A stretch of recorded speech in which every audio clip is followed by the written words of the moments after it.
Seorang teroris mencoba menerobos ke istana negara.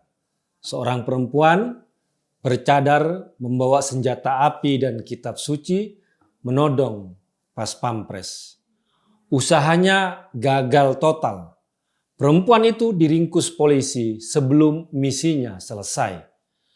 Aksi perempuan itu mengingatkan kita pada aksi seorang perempuan juga akhir Maret tahun lalu yang menerobos Mabes Polri dan melontarkan tembakan pada petugas di sana. Dia kemudian ditembak hingga tewas. Dua aksi perempuan itu yang melakukan tindakan teror memang bisa disebut gagal. Ada yang malah mati konyol, tapi sebagai penyampai pesan terorisme, mereka bisa disebut berhasil. Fatwa itu pendapat. Fatwa bisa didebat. Fatwa tidak mengikat. Fatwa itu opini, tidak suci, meniscayakan toleransi. Dan sebaik-baik fatwa, suara hati nurani. Inilah Fatwa Guntur Romli. Assalamualaikum warahmatullahi wabarakatuh. Salam sejahtera untuk kita semua. Shalom, shalom alaikum, Om Swastiastu, Namo Buddhaya, Rahayu, Salam Nusantara. Terorisme bisa disebut berhasil menyampaikan pesannya bukan pada banyaknya jumlah jatuh korban dan besarnya kerusakan, tapi pada terbentuknya opini publik melalui media massa dan kini juga media sosial, sehingga lahir propaganda yang merasa simpati, memaklumi hingga mendukung aksi terorisme itu. Karena itu, meski perempuan bercadar yang mencoba menerobos istana, menodongkan senjata api tapi seperti tidak bisa melakukan apa-apa, akhirnya ditangkap, tapi aksi itu untuk menyampaikan pesan tidak bisa disebut gagal sama sekali. Jaringan terorisme sangat lihai mencari sasaran yang bisa menarik perhatian publik. Istana negara, siapa yang tidak kenal lokasi ini yang dijaga sangat ketat, tapi coba diterobos oleh seorang perempuan dengan senjata api. Komposisi ini, perempuan, senjata api, dan istana negara adalah kunci-kunci yang dirangkai sedemikian rupa untuk menyedot perhatian publik. Tidak ada kehancuran dari aksi itu. Artinya dari sisi level teror rendah. Tapi ada tujuan lain yang hendak dicapai oleh mereka. Menyampaikan pesan bahwa gerakan mereka masih hidup, tidak pernah mati. Dan mencari dukungan dan simpati publik dengan memanfaatkan pelakunya seorang perempuan. Pesan itu disampaikan untuk donatur mereka yang ada di jaringan internasional bahwa gerakan mereka tidak pernah mati. Benar, Densus 88 dan penegak hukum telah melakukan upaya pencegahan dan penindakan terhadap jaringan terorisme dengan brilian. Tapi ibarat menebang pohon, terorisme masih terus hidup melalui akar-akarnya yang tak sempat dicerabut. Aksi itu tidak hanya pesan bagi para donatur, yang saat ini ada dua donatur besar terorisme. Pertama adalah ISIS, kedua Tanzimul Qa'idah. Kedua gembong teroris internasional ini tidak akur, bahkan saling membunuh. Tapi justru di situ bahayanya juga. Mereka seperti berlomba-lomba paling berhasil menyebarkan terorisme di dunia. Aksi itu juga mencoba menarik simpati publik dengan memanfaatkan wanita sebagai pelaku. Propaganda yang mereka lakukan, wanita saja berani melakukan aksi yang mereka sebut sebagai jihad. Bagaimana dengan kalian, hai kaum laki-laki? Sosok yang sering disebut paling lemah, yakni wanita saja sudah bangkit melawan.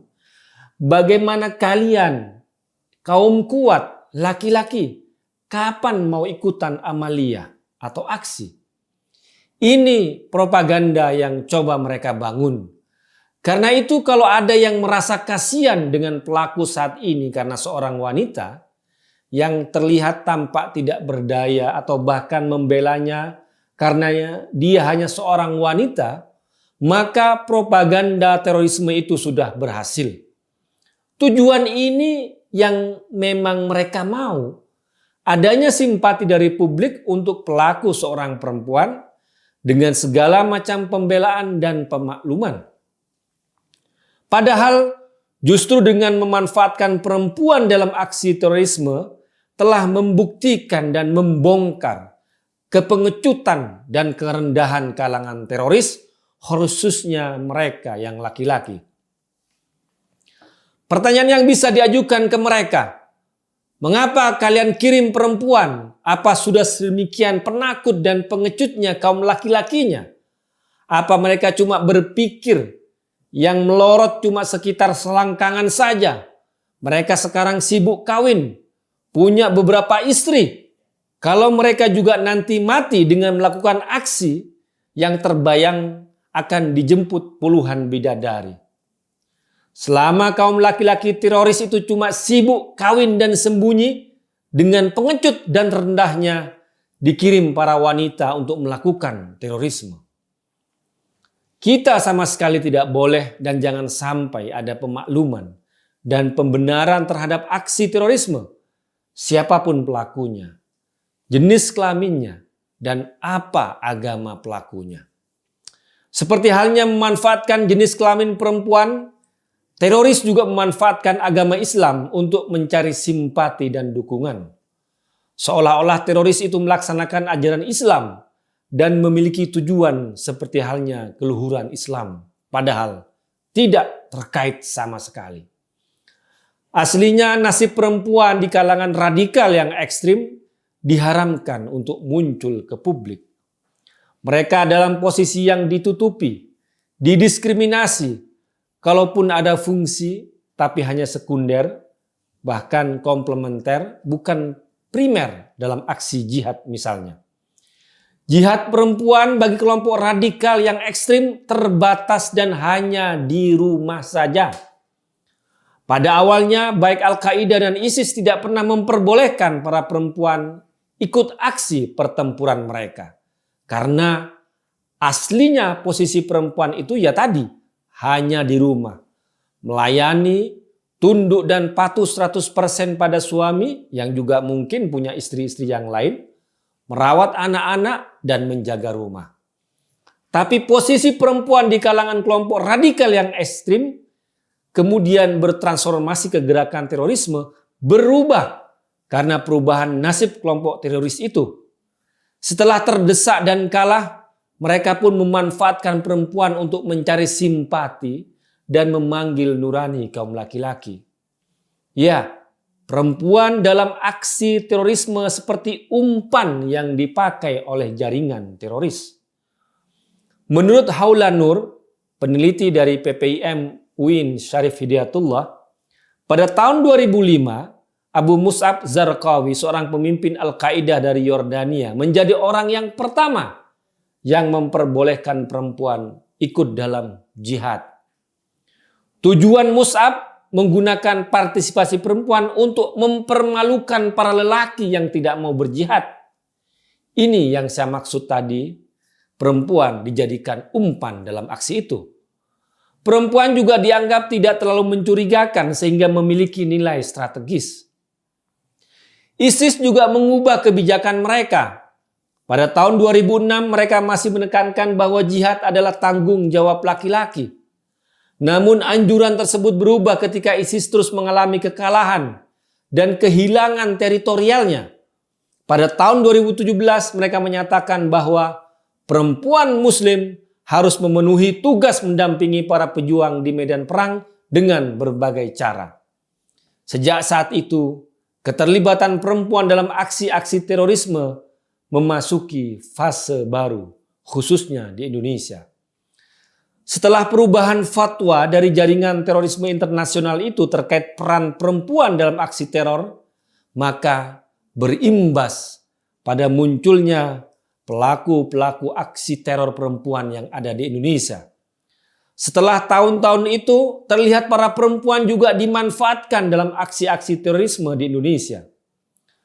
menurut data International Policy Analysis on Conflict, IPAC, pada periode tahun 2016 hingga 2020, perempuan yang terlibat dalam aksi teror di Indonesia sudah mencapai 32 orang.